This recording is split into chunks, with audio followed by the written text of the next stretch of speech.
salah Nah, satu calon misalnya ya. salah satu calon artinya Iya. kan. Nah, ini yang Nah, ini ya. terkadang sangat sangat berbahaya.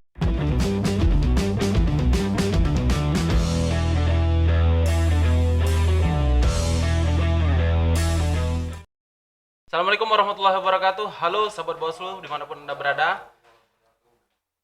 Kita kembali di podcast Pojok Pengawasan Bawaslu Kabupaten Bangka Selatan edisi yang ketiga.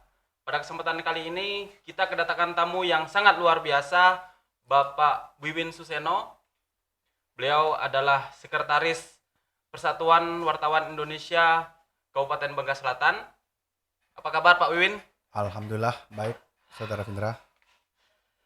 Jadi pada kesempatan kali ini kita ingin mengulas peran media dan insan pers dalam pengawasan partisipatif pemilu.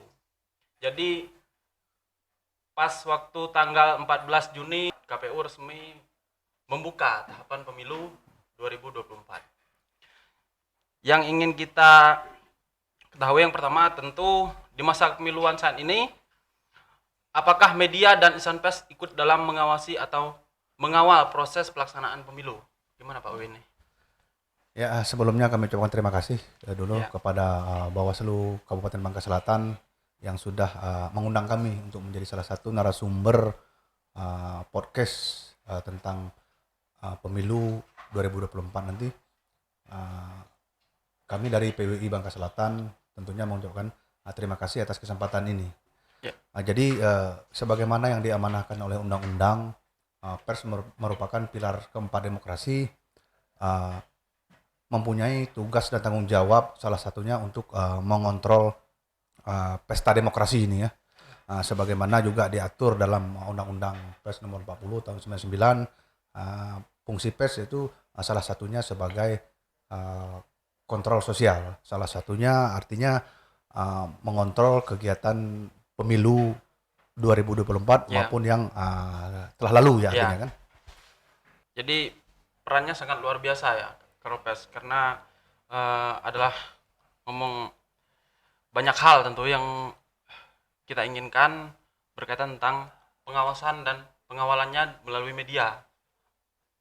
Ya, jadi kami tentunya sebagai insan pers tetap bekerja secara profesional dalam hal menyampaikan informasi kepada masyarakat terkait pengawasan pemilu ya.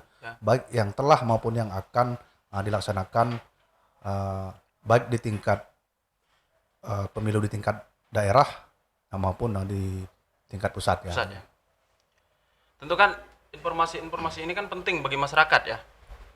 Ya tentu kami melihat sangat penting ya, dan ini kami melihat juga terobosan Bawaslu Kabupaten Bangka Selatan juga dengan bersinergi dengan insan pers dalam menyukseskan sebuah pemilu sangat kami rasakan artinya kan. Ya.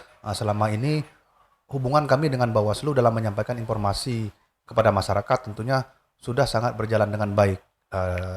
Kami tidak memungkiri tanpa adanya sinergitas dengan Bawaslu, kami juga terkadang kesulitan ya, artinya mendapatkan informasi-informasi Ya. terutama dalam hal pengawasan ini. Ya. Nah yang kedua nih, Pak Wiwin ya, lebih enaknya dipanggil abang ya, biar kelihatan muda. Jadi boleh aja deh Bang. Bang Wiwin ya, secara normal pemilu diawasi oleh Bawaslu sebagaimana amanat undang-undang ya. Jadi kalau secara hakikat masyarakatlah yang berperan dalam mengawasi proses kepemiluan, termasuk media dalam hal ini ya tentunya ya. Proses kepemiluan termasuk media, bagaimana peran media dan insan pers dalam pelaksanaan pemilu? Ya seperti yang sudah saya jelaskan tadi, media berperan penting sebagai pilar keempat demokrasi dalam hal menyukseskan sebuah pesta demokrasi ya.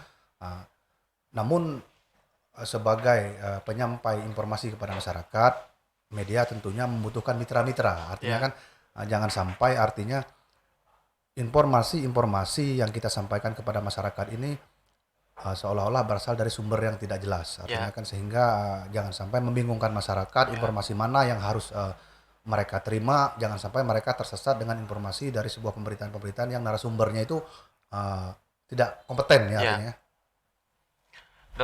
Dalam kepemiluan biasanya kan banyak berita-berita yang hoax dan sebagainya. Nah, bagaimana cara-cara lah bagi masyarakat dan kita semua untuk menanggulangi.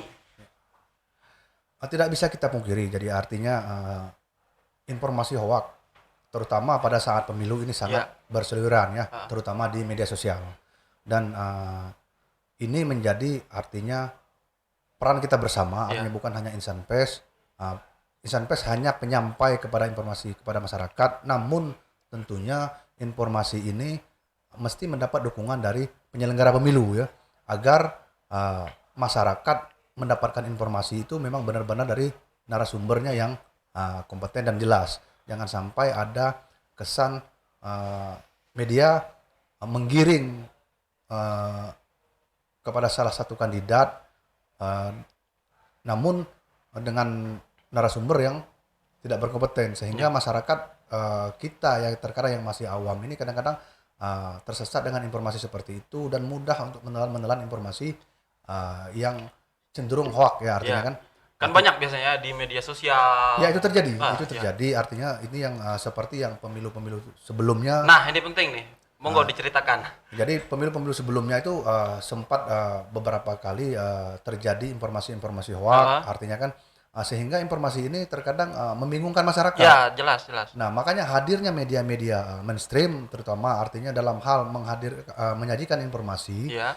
dari narasumber-narasumber yang kompeten seperti Bawaslu, KPU selaku penyelenggara, artinya itu sangat kita butuhkan sehingga informasi yang diterima masyarakat itu artinya bisa yang tadinya mereka mendapat informasi yang salah sehingga kita luruskan dengan informasi-informasi melalui kawan-kawan insan pers dengan narasumber yang benar. Nah, disinilah tadi ya pentingnya sinergi ya. Iya. Nah, kalau secara pengalaman, tadi kan banyak di beberapa pemilihan beberapa yang lalu kemarin kan pilkada ya, pilkada. Jadi bagaimana sebenarnya kawan-kawan insan pers ini untuk menciptakan suasana yang kondusif dalam pemberitaan, mungkin dalam edukasinya, secara pengalaman gimana? Ya, seperti yang saya sampaikan tadi, artinya peran insan pers salah satunya adalah mengawal pesta demokrasi ini. Artinya kan kita bagaimana membuat pesta demokrasi ini benar-benar berjalan sesuai dengan regulasi. Artinya kan, namun kita tidak memanas-manasi situasi ya, yang cenderung nantinya bisa berdampak negatif terhadap pelaksanaan pemilu itu sendiri. Sehingga informasi-informasi yang kita sampaikan kepada masyarakat mestinya sebagai insan pers kita juga harus memfilter juga, jangan asal lempar informasinya juga, sehingga kenapa untuk meminimalisir potensi gaduh, karena ini kan namanya juga suasana politik kan kita tahu sendiri kan artinya panas. panas artinya kan. Kalau untuk pola-pola tersendiri misalnya dari pengalaman-pengalaman kemarin dalam untuk persiapan pemilu 2024, tentunya kan ini kan momen yang ada pileg, ada pemilihan presiden, nanti kan banyak hal-hal yang tentu kemungkinan berita hoax ini kan banyak. Iya. Nah, jadi memang banyak yang telah terjadi dan yang saya yakin yang akan terjadi juga akan banyak. Kan? Mudah-mudahan enggak nih. Yang akan terjadi banyak. Nah, ini adalah peran kita bersama, artinya kan supaya pemilu ini bisa berjalan dengan kondusif dan sukses. Nah, tentunya informasi yang kita berikan kepada masyarakat nanti butuh sinergitas dari Bawaslu dan KPU ya, artinya kan seperti yang selama ini sudah kita lakukan kerjasama dengan Bawaslu Kabupaten, dan ini tentunya sangat membantu kami dalam menyampaikan informasi kepada masyarakat, sehingga kami ketika ada mendapat informasi di lapangan dengan kondisi-kondisi artinya ada black campaign segala macam, kami bisa dengan mudah berkomunikasi dengan pihak Bawaslu selaku yang mengawasi, artinya kan jalannya pemilu, sehingga nanti masyarakat yang tadinya termakan hoak dengan black campaign ini bisa kita tangkal melalui pemberitaan-pemberitaan kita yang benar, artinya kan. Nah, ada nggak tip-tip khusus nih? Tentu kan ada adik-adik kita yang nanti akan menjadi pemilih pemula, ada masyarakat yang memang dia jarang bersentuhan dengan media. Ada nggak tip-tip khusus untuk menanggulangi hal-hal tersebut? Misalnya dari sisi etis pemberitaan dan sebagainya misalnya. Ya. Jadi terkadang di kita ini banyak masyarakat yang hanya membaca judulnya ya. Oh, enggak. Ya, yang baca judul. Isinya enggak. Nah, jadi kadang-kadang judul ini adalah mainannya media ya artinya Iya. kan. Kenapa mereka memainkan judul seperti itu sehingga ada daya tarik bagi pembacanya kan. Tetapi ketika kita baca dengan utuh isinya ternyata artinya oh ini maksudnya. Iya. Ya, tapi terkadang artinya judul itu juga ada dimanfaatkan oleh oknum-oknum politik artinya kan yang untuk kepentingan politik mereka. Nah, jadi masyarakat harus cerdas artinya kan dalam membaca informasi. Dan kemudian di situ juga kita lihat narasumbernya. Siapa sih artinya kan narasumber dari sebuah pemberitaan itu kan. Dan kemudian kita juga mesti mengecek artinya media itu apalagi sekarang ya zamannya media online artinya kan. Banyak. Media online terkadang ada portal-portal yang tidak berbadan hukum. Ilegal Nah, berarti. artinya kan di Undang-Undang Nomor 40 Tahun 99 sudah jelas artinya kan sebuah media itu mempunyai kewajiban untuk berbadan hukum. Nah, terkadang apalagi pada saat pemilu akan banyak muncul portal-portal yang sebenarnya tidak berbadan hukum dan ini dimanfaatkan untuk Belum punya izin ya artinya. belum punya izin ya. Intinya kalau di media ini dulu artinya berbadan hukum dulu lah artinya kan sehingga pertanggungjawaban dari media tersebut jelas artinya kan. Nah, ketika artinya portal-portal itu alamatnya tidak jelas, perusahaan medianya tidak jelas, ketika ada hal-hal yang pemberitaan yang merugikan salah satu pihak artinya kan orang akan kesulitan dan biasanya cenderung media yang tidak berbadan hukum ini portal-portal yang tidak berbadan hukum ini cenderung artinya dimanfaatkan untuk kepentingan politik tertentu. Salah satu calon misalnya. Salah satu calon artinya kan. Nah, ini yang terkadang sangat berbahaya sehingga di sini akan sangat mudah. Iya kalau memang dia artinya menyampaikan artinya visi misi calon, artinya itu kan hal-hal positif artinya kan.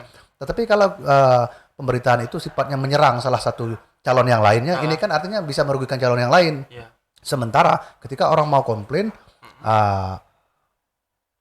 alamat kemudian perusahaan media itu tidak jelas. Nah, makanya masyarakat mesti cerdas dengan informasi-informasi dari portal-portal yang seperti itu. Artinya kan supaya apa? Supaya artinya tidak termakan isu-isu hoax.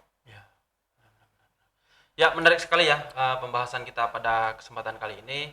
Mudah-mudahan ini bermanfaat bagi kita semuanya. Dan terima kasih banyak kepada Abang Wiwin ya. Jadi kesan mudanya ada. Abang Wiwin, terima kasih banyak. Sampai bertemu lagi di podcast Pojok Pengawasan Bawaslu Kabupaten Bangka Selatan episode keempat akan datang. Sekian dari kami. Wassalamualaikum warahmatullahi wabarakatuh. Salam awas.